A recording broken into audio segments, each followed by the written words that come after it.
And it's been a week since the triple homicide on Lewis Street, and no arrests have been made. We check in with Crime Stoppers to see where the case stands. First at 5 starts now. You're watching coverage you can count on. This is News Channel 15's First at 5. Good evening. That crime has gotten attention from across the country, but all of that interest isn't generating much help for investigators. News Channel 15's Sara Wagner sat down with the director of Crime Stoppers today. She joins us now with tonight's top story. Sarah? Crime Stoppers Director Greg Lewis tells us his office isn't getting much information at all. He says he's surprised by the lack of tips coming in, given the nature and publicity of this triple homicide. 1 week ago, officers found Muhammad Taha Omar, Adam Mekki, and Muhammad Tarab dead inside this Lewis Street home. 7 days later, the crime remains a mystery. Phone calls, 2, no more than that, and a couple of emails.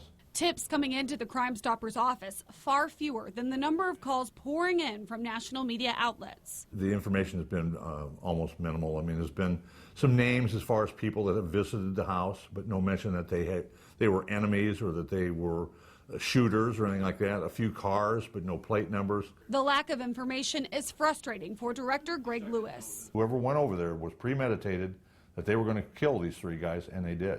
So that to me tells me there's somebody out there that we need to catch, and we need to catch them soon. Every second counts in this investigation, with the most critical time possibly already passing. Normally the first 48 hours for me, and probably for most investigators, is very critical. And right now, this has been a week, and I've not really had anything that I would say is going to help solve this case. That first 48 hours has come and gone, but Lewis says his office is committed to helping solve this crime, no matter how long it takes. We desperately want to solve this. We can't allow this to go on in our community, and someone that has the information, we're not only willing to keep you anonymous, we're willing to pay you. So think about that. And if you've got some information, no matter how small it may be to you, call me.